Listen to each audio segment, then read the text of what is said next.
Böyle bir şey yok ya.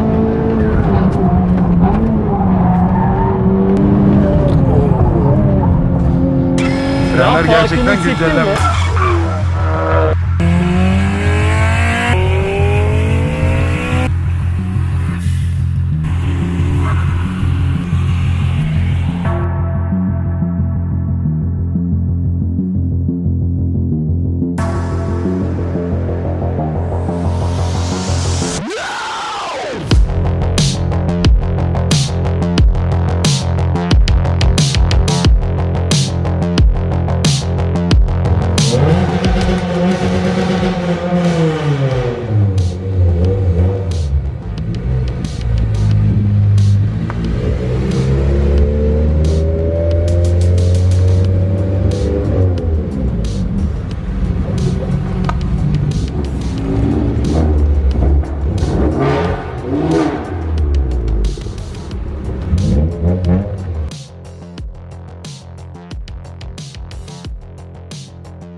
Herkese merhabalar.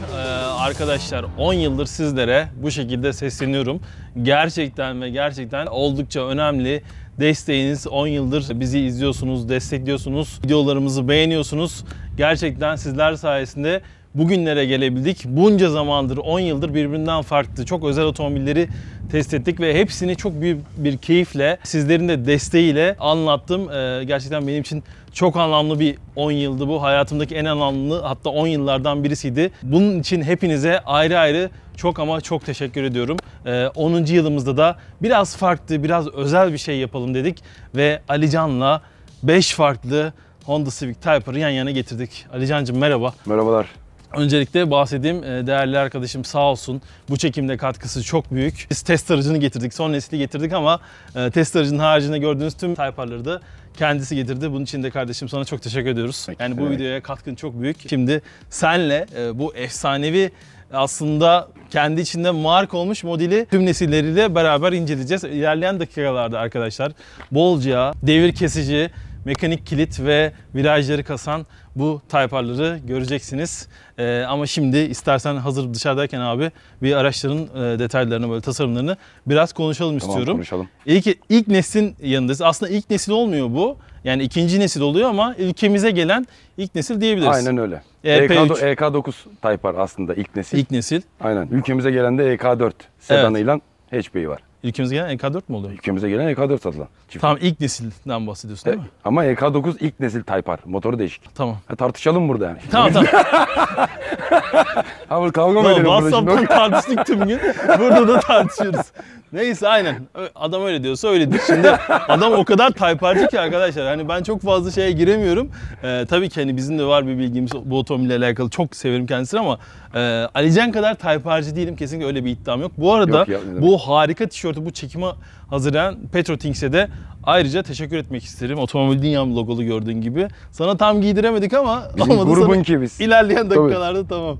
Onu da yaparız. Abi şimdi EP3'ten başlarsak. Çünkü biz seninle tartışmaya başlarsak EP3'e gelemeyeceğiz. Ama ilk O bundan benim... başladığımız çok iyi olmuş yani. Değil mi? Tabii. Değil mi? Ya şu güzelliğe baksana yani.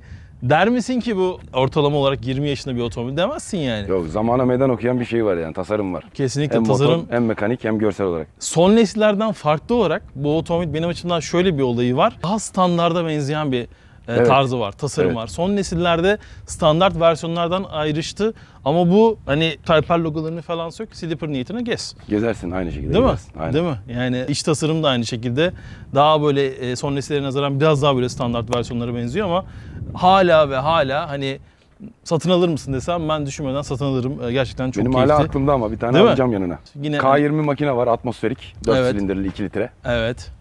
Zaten Döneminin en efsane makinelerinden en biri efsane. ki hala öyle. Hala öyle. Başka markalarda Ariel Atom'un üstünde de var bu K20. Değil mi? Tabii hani Mini Cooper'ları swaplıyorlar K20. Evet. Aklına gelebilecek her şeyi yani bildiğin sanayiye götür. Sanayide herhangi bir makinenin içinde bile K20 görebilirsin artık yani. Tabii. Önden çekiş olsun yeter ki, daha çok hani önden Yo, çekişleri arkadan da ya motoru Evet. nereye koyarsan koy oradan çekmeye başlıyor yani. Öyle bir öyle bir motor var şu anda. Öyle bir olay var diyorsun. Tamam. Sonrasında zaten hani turbo versiyonlarda bunun üzerine inşa edildi. Mimari yine bu. Aynen, Yani mimari altyapı bu. yine Her şeyin bu. başlangıcı bu. 200 beygir var. 0-100'ümüz 6,5 saniye civarında. Ben Evet. seni böyle bir şey soruları sormayacağım. İttir abi, hiç sayıdan anlamıyoruz. 6,5 saniye işte 6 ileri manuel şanzıman. İzmir Körfez pistindeyiz bu arada. Piste çıkıp zaten tadına da bakıyor olacağız. Ufaktan yandaki arkadaşa doğru istersen geçelim. Geçelim. FN2 mi diyoruz hocam? FN2 EP3'ün Avrupa'da okuyup gelmiş hali bu. Çok doğru bir tabir. Çok doğru. Bu- Neden bu tabiri kullandık?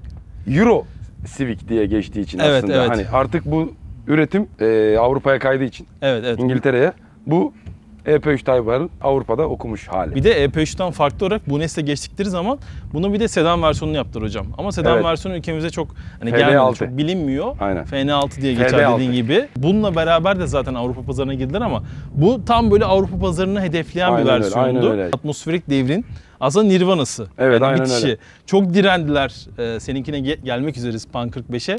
Çok direndiler hatta orada da atmosferik devam etmek için ama burada olayı bitirmek zorunda kaldılar ki rekabet edebilsinler. Aynen öyle. Bütün rakiplerle. rakipleri turboya geçti Aynen. çünkü. Avrupalıların hepsi artık turbo olunca adamlar Bir de da ne emisyondan dolayı hani isteseydik hala K20 atmosferik üretebilirdik bu Evet. arabaları ama işte emisyon kuralları yapsın? değiştiği için Muhabbeti falan. Doğru. turboya girmek zorunda kaldık. Öyle şeyler turboya var. girdik. Kötü mü oldu? Ona geliyoruz birazdan. Ona ona geliyoruz. Bu arada standart versiyona bu da EP3 gibi bayağı bir benziyor ama bu biraz daha böyle farklı diyelim. Radikal bir Evet. tasarım geçişi oldu. Hatta bu ilk çıktığında ben çok iyi hatırlıyorum. Ya dedim bu ne dedim ya. Çok Uzaydan çok, gelmiş çok gibi. tepki çekti ama şimdi göz alıştı. İlanlara bakarsan fiyatlar da yükseldi yani. Ona geleceğim abi. İlk çıktığında dedim uzaydan mı gelmiş falan hiç beğenmiyordum. Şimdi yıllandıkça daha da bir güzelleşti bence. Gözüme çok şık geliyor. Şu an çok bu şık, nesilde. Yavaş yavaş senin arkadaşa doğru geçelim. Aynen geldik. Ali Can Bey'in aracı bu arada bu. Pan 45. FK2 mi diyoruz? FK2. Ben de vallahi seninle takıla takıla öğrendim.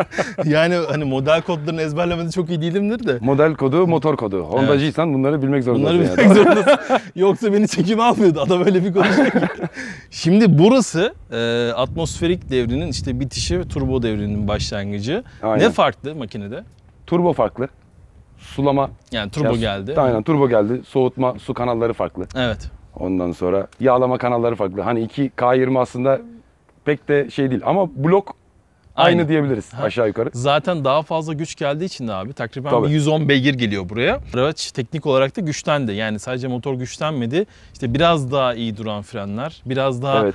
işte mekaniği iyi çalışan bir diferansiyel. Evet. Böyle detaylar eklendi ve aracın özellikle sadece gidişi değil, diğer yetenekleri de geliştirildi. Aynen Bu öyle. nesille beraber. O yüzden işte bundan sonra da Nürburgring'de kök söktürmeye başladık diğer Evet, rakiplerimize. evet. Bayağı sağlam o zamanlar. Aynen, hatta en son çıkan kasada şu anda bekliyoruz. Gelsin biri pist rekorunu kırsın da biz de çıkalım arkasından halledelim diye. Makyajlı da değil mi? Aynen öyle. Ufak ufak ona da geçelim istersen. Tamam, olur.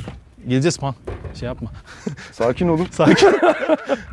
FK8 diyoruz. Değil mi? FK8. Aynen. FK8. Hocam ilk çıktığında yani dedim ki olayın bittiği yer herhalde. Bundan daha güzeli zor gibi dedim. Zor. Çok yani zor. öncekiler de çok güzel ama bu da her neslinde böyle adamlar başarıyorlar. Bu otomobili güzel yapmaya başarıyorlar. Aynen öyle. Bence çok şık. Yani çok şık detaylar var tasarımda. Özellikle şu mesela benim hiçbir otomobilde sevmediğim bir şeydir. Buna yakıştı. Ya arabada işe yarayan parçaların hepsini arabanın içine çok güzel gizlemişler. Değil mi? Hava soğutmak için. Yani Evet. çok güzel gizlenmiş araba. Evet, evet. Bu arada biz seninle hani FK2'de mesela şey yapıyor böyle. Bağıra bağıra gösteriyor. Buradan hava çıkıyor diyor. evet, evet. Bak buradan hava giriyor diyor. Aynen, Ama hep- bunu da gizlemişler. Hep önleri Aynen söylüyoruz öyle. ama dediğin gibi özellikle bunda biraz daha gizli de olsa yine görüyorsun mesela yandaki çamurluklardaki hava çıkışları, öndeki hava girişleri vesaire bu gibi detaylar bu otomobilin tasarımını daha da özel kılıyor. Aynen öyle. Ki bir işte Honda'nın ne bileyim Civic Type-R'ın bence olmazsa olmazı son nesillerde daha da belirgin arka kanatlar bu otomobilleri çok özel Olmazsa kılıyor dostum ya. olmazlarından. Yani Aynen öyle. işte body kit de ona keza öyle çok şık duruyor. Type-R'lara özgü zaten her nesilde farklı jant tasarımları görüyoruz ki genelde insanlar bunları çok değiştirmeyi tercih etmiyor. Yani standart haliyle kullanıyor. Hani baktığın zaman. Evet Jant ama tasarımları. FK8 sahipleri şu anda jant değişikliğine gidiyorlar. Çünkü 20 inç. Evet, evet. Yani çok büyük. Hakikaten büyük. 50 Cent gibi geziyorlar. O yüzden birazcık daha küçültüp pist odaklı, daha böyle kullanma odaklı araçlarını. Pist için modifiye- zaten hakikaten Aynen öyle. dediğin gibi küçültmek daha da sağlıklı oluyor araba için. Aynen öyle. FK8'in ufak makyajlısı da yanımızda duruyor. Evet. Gel istersen ona da bakalım bir. Bakalım. Şimdi ufak makyaj diyoruz ama detaylara girdiğin zaman aslında makyaj olayı bence teknik olarak bu otomobile yaramış. Ki zaten Evet. Honda da bunu söylemekten kaçınmıyor. Teknik makyaj var zaten. H logomuz küçülmüş. Hava Şuradaki alabilsin diye. hava girişlerimiz biraz daha büyüyebilsin diye. FK8'de olan şu üst taraftaki hava kanalında iptal edip hepsini buraya taşımışlar. Evet evet. Yani bence böyle bir tık daha iyi durmuş. İşte aracın hava alması dediğin gibi rahatlamış. Aynen öyle. Onun haricinde hani dışarıda makyajın hani belli olsun diye şu tamponları hem önde hem arkada bu kaşlarımız eklenmiş hocam. Onun haricinde zaten bir şey yapmaya gerek duyulmamış ki gerek de yok yani hakikaten. Gerek de yok dışına. Yani sürüş odaklı güncelleme. Diğer markalar gibi işte LED yapalım, işte onu yapalım, bunu yapalım değil de sürüş odaklı. Evet, evet. Kullanıcıya odaklı. İçinde keyif alabileceği bir otomobil yaratmak için aslında bu arabayı yapmışlar. Yani bu işte bunun iddiası son nesillerden farklı. Yani son neslin aslında önceki nesillerden farklı olarak elinin en güçlü olduğu nokta konfor. Aynen Hem öyle. yaşam alanı daha iyi hem konfort modu eklendi hani bu nesille beraber. Bu konfort modunun haricinde araba ben sadece hani konforumu güçlendirdim demiyor. Pis iddiam da hala var. Aynen Yani o öyle. da bu tarafta duruyor. Rahat ol diyor. Makyajda da onu güçlendiriyorlar Alican. Frenleri de güçlendiriyorlar. Frenleri güçlendiriyorlar. Hava kanalcıktı. Konuşuyoruz zaten Aynen. sana. Artık hava kanalcıktı değil. Değil. Hani makyajla beraber daha iyi Aynen durabilsin öyle. diye. Burçları %10 oranında bir güçlendiriyorlar. Burç Aynen. bağlantılarını. Amortisörler de güncelleniyor. Modlar arası geçişlere Modlar arası geçişlerde yazılım farkı var. daha hızlı tepki verebilsin Aynen diye öyle, böyle bir aynen öyle. güncelleme yapılmış ki aracı 10 gündür ben kullanıyorum. Yani 10 gündür bayağı bir böyle keyifli olduğumu söyleyebilirim. Hani ben de hocam. her nesil Type R'e binmeme rağmen şuna o gün bindik. Değil mi? Yo bambaşka. O çok gün çok bindik acayip bir- bir şey olmuş yani. Bugün bineceğiz hocam. Pistteyiz zaten. Evet. Bakalım. Bugün de bineceğiz aynen çok şükür. Bakalım neler olacak. Bir de eski nesillerden farklı olarak abi işte ağırlık merkezi biraz daha aşağıda. Hani Evet. zaten daha alçak teknik anlamda biraz detaylara baktığın zaman araba biraz daha böyle anlayacağın yolu açıldı. Aynen meyve tabağı gibi duruyor böyle. Güzel mi? Açıldı. Bu makyajla beraber çok güzel bir fonksiyon var. Logar diye bir aplikasyon geldi. Evet, o evet, aplikasyonu evet. telefonundan da görebiliyorsun Alican. Otomobilden de yönetebiliyorsun zaten. Senin günlük sürüş rotanda bile sana pistteymişsin gibi bir rota çıkarıyor. Aynen. Biz Ne normalde kadar- göstergelere dünya para veriyoruz. Evet. Bunda hava yani hava filtresinden aldığın sıcaklığı bile gösterebilecek sana Evet. aplikasyon içinde sunuyor. Evet, Yağ evet. sıcaklığın, turbo basıncın, su sıcaklığın, arabanın yediği G kuvveti hepsi sadece bir ekran içinde toplanmış Şey- ve çok güzel toplanmış. Birazdan gösteririz zaten. Aynen. onu da. Hepsi çok güzel. Ufaktan istersen piste çıkalım. Oo, Bu arkadaşların bence tadına bakalım. bakalım. Yani nesiller arası nasıl bir gelişim olduğunu görmek için de zaman turda bir tutalım ya. Var mı kronometre? Var. Tamam, o Hallederiz onu. Hadi bakalım. Hadi bakalım. Peugeot geçelim ya. Geçelim.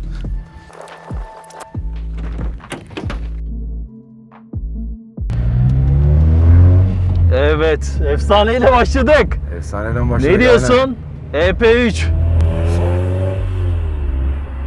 Son samuray! Son samuray Son hocam. samuray! Yalnız diriliğe baksana abi. 20 yaşında bir araba demezsin buna yani. İmkanı yok yani. İçindeki Değil mi? plastiklere kadar eskimemiş ya. O kadar net ki her şey. Yani hani böyle biraz eski diye şimdi takipçimizin arabası diye ben hiçbirinizin arabasını zaten üzmek istemiyorum da test aracı da dahil. Aynen. Ama yani bakınca araba şey hissettirmiyor, eski hissettirmiyor. Çok net. Her şey. Bak vitesler tıkır tıkır. Devriyaj. Her şey 10 numara. Yani Ya ben de araç bir sahipleri tedirgin- de bakıyor ama ellerinden geldiğince. Tabii çok Öyle. güzel bakılmış. Çok güzel bakılmış.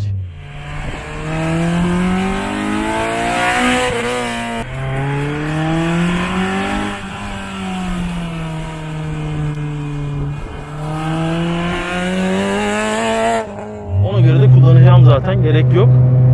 Bu arkadaşın olayı şu muydu? Geliyor. Şu muydu? Evet. Gidiyoruz abi. Alican. Abi 9000 devir diyor ya herif. 9000 devir. Ya. Ne yaptın abi sen? Of. Muhteşem ya. Tepkiler falan. 10 numara.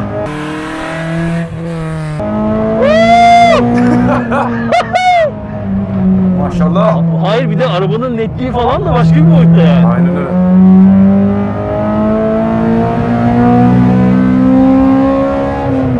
Süper ya. Gidiyorum. Süper. Muhteşem. Yani ben işte biraz kıyamıyorum. Son limitle gidiyorum ama araba diyor daha var diyor. Yürü Var, diyor. var, daha var. Sıkıntı yok diyor. Çok net abi. Tepkiler falan. Fren, şanzıman, her şey tıkır tıkır. Muhteşem.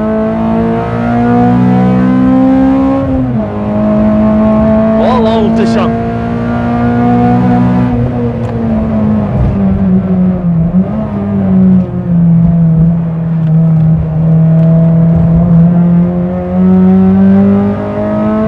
Tabii direksiyon iletişimi yani son nesiller kadar burada iyi değil.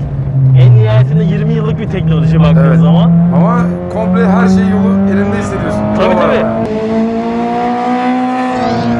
Ama hani otomobille o iletişimi kurursan sana olan biteni şey yapıyor, aktarıyor ve seni tedirgin etmiyor kesinlikle. Yani buradaki en bariz benim açımdan fark o. Aynen öyle. Yeni nesillerden. Tabii yeni nesiller Ama abi. old school'du böyle şimdi. Aynen Değil öyle. mi? Yeni nesiller tabii buna göre biraz daha sert. Biraz daha hani mekanik diferansiyenin artıları var. Onları zaten şimdi oraya Aynen, geçince gaza basınca konuşalım. kafa içeri giriyor. Hani ikisinin Aynen. kullanma prensibi aslında farklı. Aynen öyle. Ama bu Atos Star'da ses. Ses, sos, Başka bir boyuttayız değil mi? bambaşka bir boyuttayız şu anda. Şimdi o zaman bir nesil atlayalım. Atlayalım ya. Hadi birisi de bakalım. Atlayalım, hadi bakalım. Bugün bunun için buradayız. Bugün bunun için nesilden Bugün bunun nesile için geçiş. Hadi bakalım. Hadi şimdi FN2'ye. Geçelim. Evet burada FN2'ye geçtik. Olayın çalışması bak şuradan. Aynen. Yarış aracı hocam. Stop. Aynen. Start Hazırım stop diyor. nereden çıktı ya? Onlar Engine hep, start. Engine start hepsi karışıyor. Abi bu da çok tatlı. Benim hep aklımda olan bir şeydir bu da. FN2'de var ya. Bu Böyle- EP3'ün birazcık da dedim işte yani Avrupa okumuş. Biraz daha aynen. Güncel, Biraz. trafikte gezilebilir. Ya EP3'te de geziliyor da. Ya tasarım olarak çok modernleşmiş. Aynen fazla. Sürüş o dönemde olarak da- fazla modern geldi işte bu Aynen. kadran gösterge.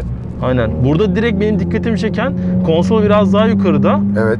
Vites konum olarak biraz daha aşağıda. Aynen öyle. Mesela EP3'te tak tak tak Tam elinin ortada altında. direkt. Şuradaydı aynen dediğin gibi. Burada biraz daha aşağıda.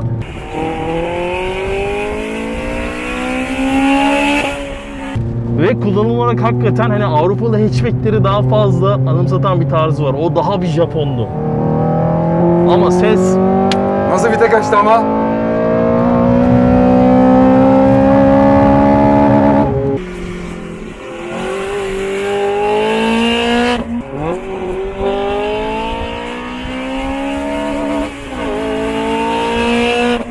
abi ben bugün Keseceğe yani girmedik de demeyiz gerçekten ya. bak turbolar daha güçlü falan filan ama ya bunlar da Çığlık atıyor. 8500'de kesiyor. Aynen. EP3 9000'de bitiyordu.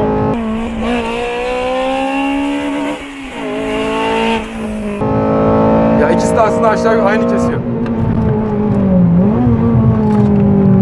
Çok çok iyi ya. Avrupalı kardeş. Çok çok iyi. Bu da çok iyi. Ve buna da kardeşimiz çok iyi bakmış.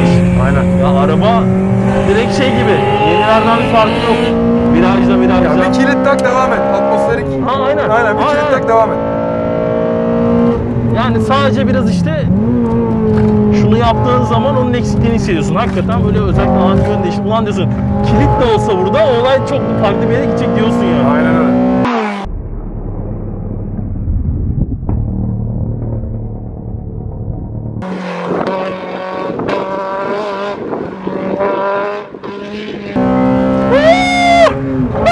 Çıldır! Abi! Tayfar Festivali'ne hoş geldiniz hocam. Vallahi Çok iyisin ya. Çok iyisin ya. Yani olması gerektiği kadar bir ağırlık. Muhteşem bir makine. Gayet rigid bir gövde.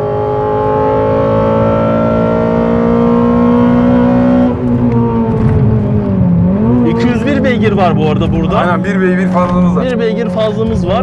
6,5 saniyede 100'e çıkıyoruz. Ama sesten dolayı sanki 4 saniye. Aynen. Yan taraf nasıl ya? İyi Yan misin? taraf çok iyi. Arada bir sessiz moda alıyorum kendim ama. Aa!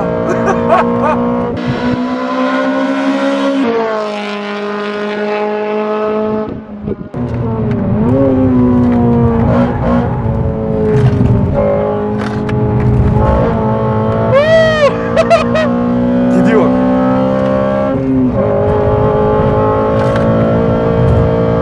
Abi bir de bu arabayı gerçekten kullanmayı çok istiyordum.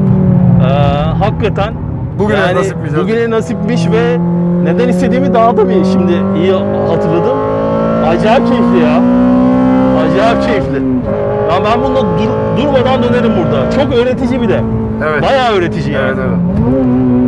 Atmosferik arabalar pistlerde daha öğretici oluyor zaten. Kesinlikle.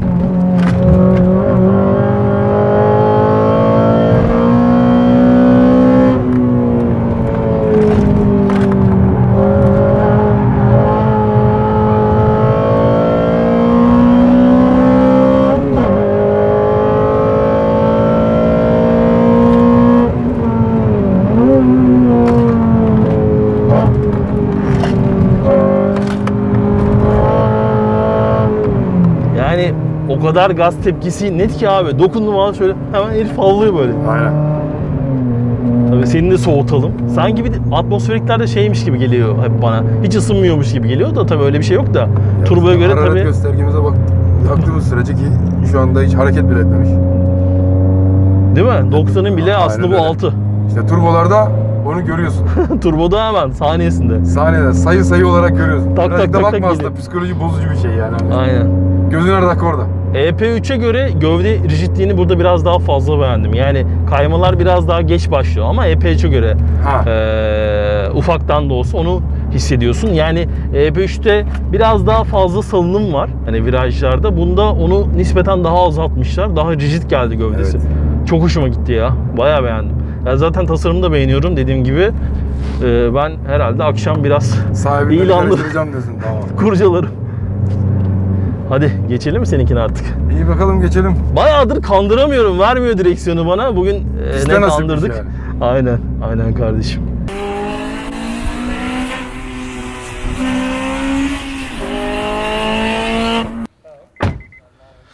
Hadi sıradaki. Küheylana. İçin rahat değil mi? Senin araban ama. Rahat. Sıkıntı yok. Full kasko var. He, tamam o Full zaman. full. Oo, bronz baskı diyorsun. Kalkışa bak. Bayağı yarış arabasındayız o zaman şu an. Ha? Bak. Of. acemi muamelesi yaptırıyorsun bana ha. Böyle bir şey yok ya. Bu arada tur zamanında alıyoruz malum. Kaçta döndüğümüzde o nesiller arası gelişimi de görmek adına 1.01 ile döndük EP3 ile. PN2 ile abi 59.27 ile döndük. Yani yaklaşık olarak 1-1.5 saniye PN2 biraz daha iyi bir zaman elde ettik ki aynı motorla bunu yapıyor. Aynen. O gövdedeki bence dediğim ya daha rigid hissettiriyor, daha tok hissettiriyor. Ondan kaynaklı haliyle. Onlarda da mesela orada ağırlığı aşağı toplamaya başladılar. Evet. EP3'ten sonra FN2 başladılar aşağı doğru. FK2, Evet. FK8'e kadar ağırlık merkezini. FN2 beklediğimden daha keyif verdi. Hangisi? FN2 yani FN2. az önceki arkadaş. Aynen. Bizim arkadaş da yani Panda bakalım ne yapacak. Panda. FK2 diyoruz herhalde. Armuduna bas istiyorsan. Neredeyiz? Armudu. Ha şurada. Bas işi rengideyiz. Of. Hadi. Evet. Bizi tüpraştan alın bak. Bir şey olursa bizi tüpraştan alın. Hayda.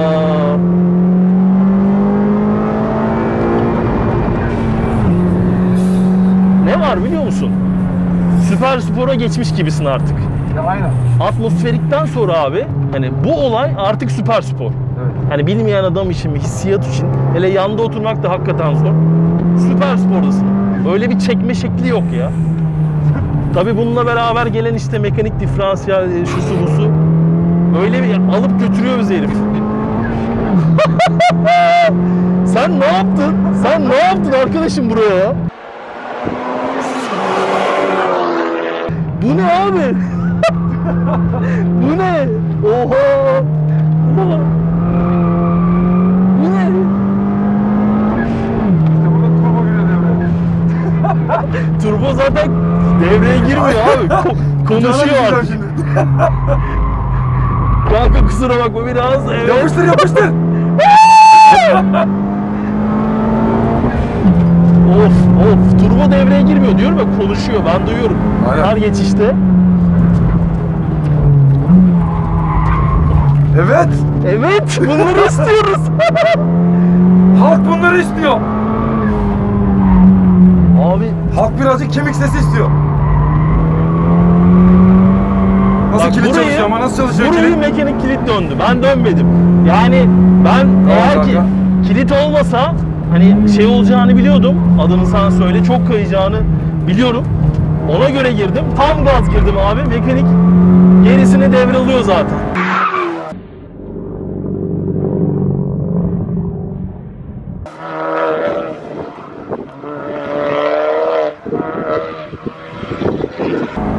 Benim haricimde arabanın kafasını, ön tarafını böyle çeken bir şey var. Evet, kilit işte. Of ya, of ya. Acayip iyi ya. Acayip iyiyiz abi. Çok çok iyi, çok keyifli. Bu arada burada turbo ile beraber 310 beygiri var. Bunun da getirisi 0-100'de ara hızlanmalarda çok acayip, çok acayip hissediliyor yani. İşte 6.5 saniyelerdeyken yani 0-100 hızlanması burada artık 6 saniyeler altına iniyor. Yani 5.7 saniyede artık 100'e çıkabiliyorsun.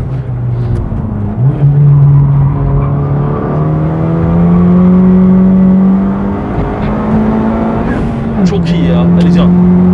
Ben akşama kadar dönerim kanka bununla. Çok keyifli abi. Nasıl bir zaman çıktığını çok merak ediyorum. Yani zaten ufak. Bütün arabalar arasında 1-2 saniye anca değil mi? Oynar yani tabii. Yani turbo hani atmosferikten sonra da nasıl bir fark olduğunu da çok merak ediyorum. Artık soğumaya alalım arkadaş. Alalım aynen. Alalım. Yeter hocam. Sen zaten bunda bir ekstra bir terledin fark ettin. Terledim canım ya. Ağzıma yüzüme ter giriyor şu an. Kaskık yarasım var. Ama yasak.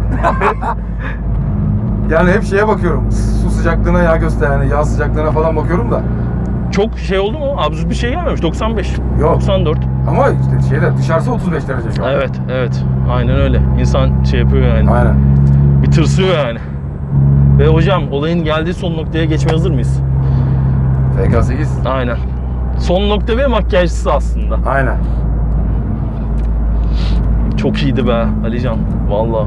Ya turbo işin Çok içine güzel. girince. Çok güzel hocam. Yani her nesile geçişte böyle hani üzerine böyle koya her şeyi her anlamda koya hani olayın arttığını görmek hakikaten çok iyi.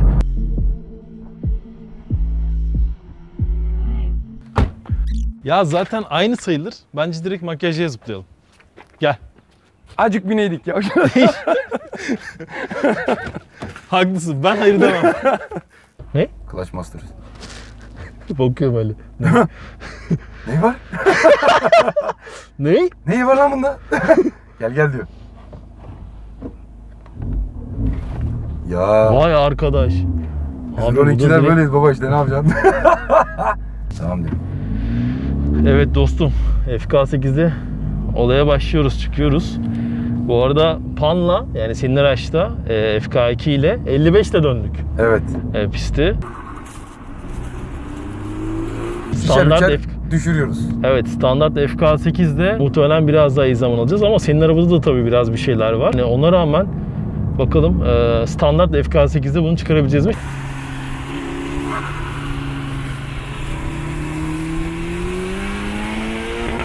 Şimdi FK8'in de bu arada biraz daha oynanmışıyla diyelim. Aynen öyle. Modifiyelisiyiz. Ama bu arabaların ruhunda var. Oynamak diyorsun. Tabii şoför odaklı olduğu için kullanıcı odaklı. Parçası da takdir edersen sebille. Hazır böyle bir şey yapıyorken dedik hani modifiyeli versiyonunu da FK8'i görelim. Sağ olsun araçlarını getiren tüm arkadaşlar çok yardımcı oldular bu çekim için. Onların da katkısı çok büyük bu çekime. Yani FK8'i ben çok iyi biliyorum. Standart haliyle çok iyi biliyorum. Şimdi bir de biraz daha güç artışıyla Aynen, yaklaşık 400 beygir miyiz? güçlüsü. Bu 400 beygir birazcık da üzeri. 400 beygir üzeri. Yani çok böyle minik. Bir de zaten FK2'den 10 kilometre şanzımanı daha kısa bunların. Evet. Fabrikasyon. Evet. Onun da farkı var. Evet. Hazır mıdır şimdi? Bence hazırdır. Hayda!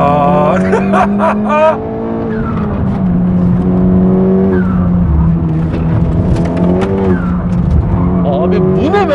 Bu bambaşka gidiyor. Bu ama, nasıl bir bambaşka gidiş gidiyor. ya? Ben mesela Oo. burada çekmiyorum standart. Ben de diyorum Gökhan beni nasıl geçiyor? Abi bu ne be? Gidişe bak. Oha. Bak. Harbi tüpraşa geçiyorduk ha. Aynen öyle. Abi. Of. Vay. Ne olduk Oo. burada ve burada 180-200 falan diyorlar ama onu nasıl yapsak Alican hocam? Allah!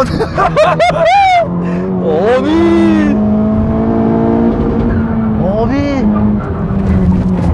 Çok farklı bir boyuttayız ha. Aynen öyle. Çok farklı bir boyuttayız. Yani yüklenmişi çok değiştiriyor arabayı yani. Abi ya böyle bir gitme şekli yok. Bununla her türlü süper spor falan kovala. Yok canım baya. Zaten denemelerde çağırıyoruz süper sport olan arkadaşlarımızı. Oha! Oha! Oğlum ne oluyor? Konuşamıyorum ki artık, konuşamıyorum. Kilit ama var ya Alican bildiğin Bak kilit gibi olmasa ölürüz bak, değil net mi? söylüyorum sana. Abi böyle bir yardım etme şekli Bak yok. direkt içeri giriyor. Yön değişiminde var ya arabanın kafasına bile basıyor. Evet.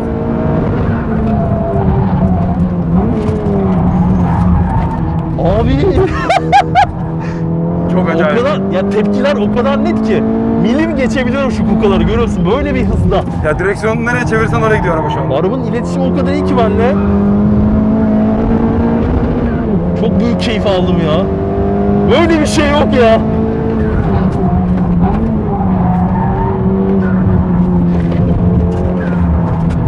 Böyle bir şey yok ya. Böyle bir keyif olamaz ya.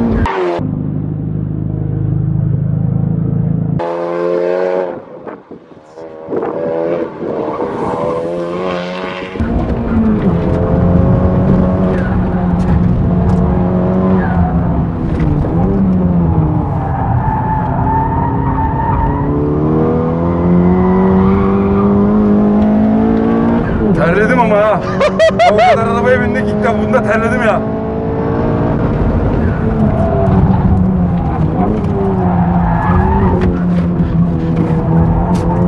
Bunda bir maksimumu görelim diyorum ya.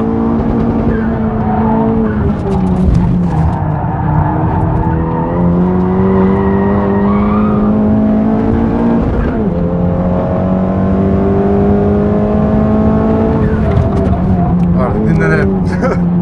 Of ya. Alican. Bak Abi görünüyor mu bilmiyorum da terledim yani. ben de terledim abi de. Çok başka bir boyuta geçtik abi. Çok iyiydi yani. Araç sahibine tekrar çok teşekkür ediyorum.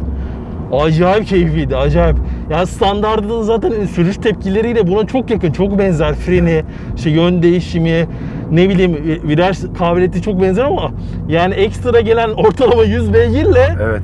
yani farklı bir boyuta geçmiş. Aynen. Bir de DNA'sı değişiyor arabanın. bir de hep şey deniyor yani.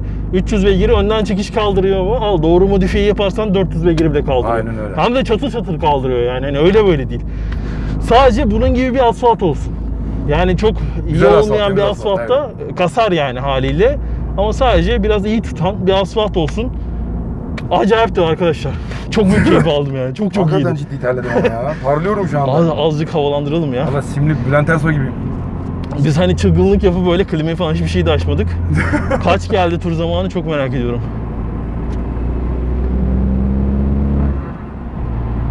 Of. Bayağı Of. bayağı bu. Ben tamamım ya. Vallahi ben de tamamım Ben ya. tamamım vallahi tamam. Büyük olay oldu yani. Son bir makyajımız kaldı hocam. Aynen. Oraya da bir geçelim bakalım. Ve sırada şu logarı bir bakalım bence Alican. Aynen. Bir de hava girişleri ne kadar fark etti. Daha iyi Ondaki görebileceğiz. sıcaklığı ben hafızaya attım zaten. Şimdi burada bakacağız aynısına. Evet Alican. FK8'in makyajına geçtik. Evet, iyi facelift. bir zamanda geldi beklediğimiz gibi abi. 52 ile döndük. 52 Ki müthiş hani bir tık süre. üstü de vardı. Ben hani çok artık oraya çıkmaya gerek görmediğim için 52 bile gayet Yani güzel bir zaman yani. Sana bir gün boyunca komplo pisti verseler de 50'nin altına düşebilirdin yani belki. Eyvallah. Vallahi düşerdin. Yani düşerdik arka düzlükte falan, hatta arabada tam şeydi, istediğim gibiydi. Şimdi oradan buraya geçince direkt böyle ellerimin dokunduğu yer Alcantara direksiyon. Evet. İşte. Damla vites topuzu. Aynen, damla vites topuzu. Bunlar biraz daha böyle hani performans çağrışımı hakikaten uyandırıyor. Çok Aynen. küçük detaylar ama hakikaten adam o noktayı böyle virgülü koymuş. Akıllı telefon bağlantısı bu arada yapabiliyorsun buna. Önce de konuşuyorduk ya seninle. Otomobille alakalı tüm fonksiyonları, şeyleri görebiliyorsun. Gördüğün gibi. Vites pozisyonu, su sıcaklığı, yağ sıcaklığı, hava filtresinden giriş sıcaklığı. Yani ekstradan o göstergeleri diyordun ya. Aynen bakmaya öyle. gerek kalmıyor abi. Aynen öyle. Öyle bir güzelliği var. Bir de şey de çok güzel. Hani bulunduğun rotayı resmen sana pist yapıyor. İzmit Körfez pistinin şu anda bu GPS'ten böyle kroküsünü çiziyor. Burayla alakalı sana rapor veriyor. Bak burayı şöyle daha hızlı dönebilirsin falan filan diye böyle bir sürü puanlama yapıyor. ve yaptığı fren, viraj vesaire tüm puanlamaların bir ortalamasını veriyor sana. Yani çok güzel bir şey yani bence. Böyle bir şey eklemiş olması çok güzel. Bizim diğer araçlara da gelir mi acaba bu uygulama? Yani belki de olur. Belki de olabilir. Şeyi vardır. Güncellemeyle gelebilir belki. Başlıyor muyuz? Ufaktan başlayalım hocam. Hadi bakalım. Selametle. Hadi bakalım.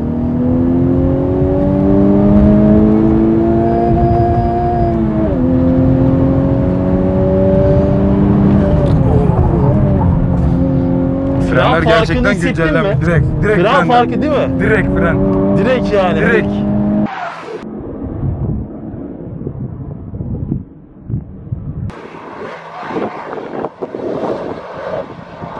İnanılmaz bir duruş yok mu? Kameradan arkadaşlar da izleyenler de görecekler zaten.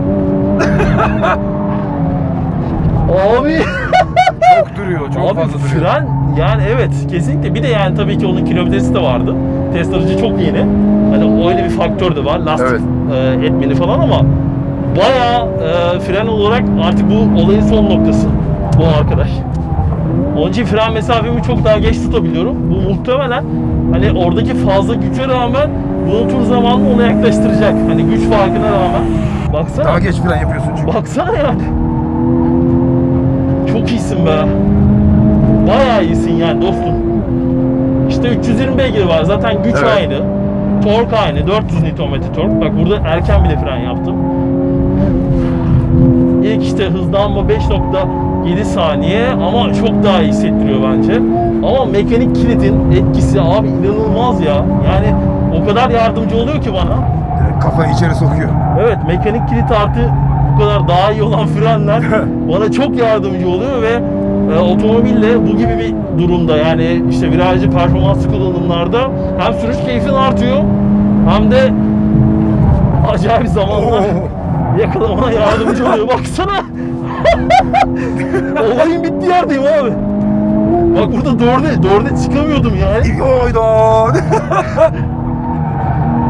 Mekanik zaten basıyor abi kilit. Ya ben biraz fazla kaçırsam bile kilide o kadar güveniyorum ki alıyor götürüyor beni. Bak o kadar hala erken basıyorsun frene. Değil mi? Aynen hala diğer PK'da kaldık yani. İnanılmaz ya. Abi yani çok böyle bir stabilite şekli de olamaz ya. Pirelli'ye gelirken şu kısım biraz ufaktan hani bozuk asfaltı. Arabanın stabil bak çekiş kontrolü falan her şey devre dışı. Ona rağmen o kadar verimli ki otomobil. O kadar güven veriyor ki ben de tam gaz girebiliyorum her yere. Burası en sevdiğim viraj. Buraya tam gaz giriyormuş. Aynen çok iyi. Çok iyi. Çok keyifli. Bir de bu son nesille beraber burçlarda %10'a varan bir sertleşme yapmışlar mesela. Ya bunlar çok bilim faktör ama işte bu gibi kullanımlarda bu. Ya pistte çıkar o meydana. Aynen. Normal günlük kullanımda değil de pist kullanımında zaten Suzuka'da rekor kırdılar bu kasayla en son gene. Rekor kıymaya adamlar doyamıyorlar. Doyamıyorlar. Yani bundan çok büyük haz alıyorlar. Ve hani geliştirmek için de otomobile çok doğru hamleler yapıyorlar. Vallahi. Ben konuşamıyorum ki artık ama ya. Yani hocam çok iyi ya. Çok bak, iyi. VK8 terletiyor demek ki yani. Bak bu da aynısını yaptı.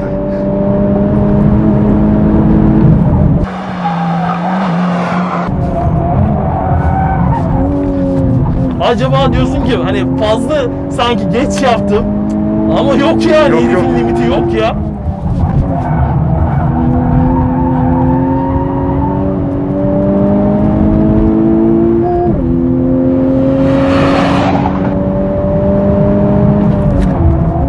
Cam vizörüm düşüyor artık. Frenden. Of tamam yeter ya. ben yani dönerim abi piste. Akşama kadar dönerim de. Aynı anda bu kadar G'ye, Yani tersine evet G'ye falan bayağı filan. şu boyun benim zaten ufaktan başladı. Yok. Çok keyifliydi ya. Yok anam yok biz yaşlandık biz. Bizden geçti artık. Vallahi çok Alican. Çok zevkli ya. Abi çok keyif aldım eyvallah. Böyle bir şey olamaz ya. Sayende bu böyle güzel bir günde yaşadık. Vallahi Yani katkın çok büyük bir videoya. Güzel kardeşim vallahi çok sağ ol. Şimdi gel bir inelim. Bir soluklanalım. Bakalım bununla kaç döndük. Ben bir şeyler yiyeyim içeyim. Pansiyon mansiyon şuralarda bir yerde. Tam gibi boyuttayız aynen. Öf. Öf ya. Adamım ya. Çok güzel. Adamım ya.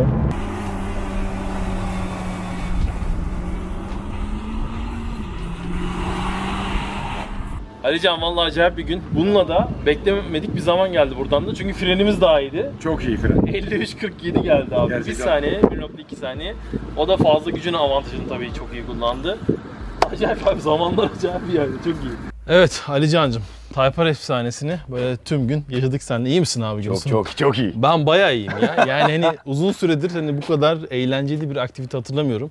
Gerçekten sayende dünya standartta, dünya çapında bir iş yapmış olduk. Senin sayende. Tüm nesillere ne bu demek? kadar imkanı verdin bize. Ne ya. demek kardeşim ya. Sen de bu kadar imkanı sağladın. Vallahi çok acayip eğlenceliydi gerçekten. Type R'ın bir de tüm nesillerini kullanmak, onlarla birlikte olmak, bu kadar eğlenceli bir gün geçirmek çok güzeldi. Her nesli apayrı güzel ve son neslinde geldiği gelişim noktasında görmüş olduk. Müthiş. Her nesilde çok tatlı. Aynen. Ve Üstüne çok fazla kata koyuyor yani. kata Hani kata biz de gidiyor. yetişemiyoruz Aynen, kullanıcı aynen. olarak. Bunun ötesi yok diyorsun Aynen. ama adam koyuyor yanına. Ya biz kullanıcıyız, biz yetişemiyoruz. Acaba bu saatten sonra ne olur diyoruz. Evet, Bakalım, evet. bekliyoruz. Bekliyoruz, dört gözle bekliyoruz. Umarız daha yeni nesilleri de böyle seninle beraber test etmeye devam edeceğiz İnşallah. kardeşim. Çok keyifli, çok eğlenceli bir gündü. Umarız arkadaşlar sizler de keyif almışsınızdır. Bu başlangıç noktası kabul ettim de o yüzden. Ortam çok fena ya. Çok fena ya, bildiğin gibi değil. Bayağı Type R Festivali yaptık. Aynen öyle. Bak, aynen öyle. Type R Festivali diyoruz ama Type R göstermiyoruz. Bak olaya bak. Kaç Ortam tane çok ben fena. sayamadım yani. 40 sonrası sayamadım. Ortam çok fena. 10. yılımızı böyle arkamda duran bu canavarlarla kutladık. Valla gelen herkesin, izleyen herkesin ayağına, yüreğine sağlık, gözlerine sağlık. Çok teşekkür ediyoruz hepinize.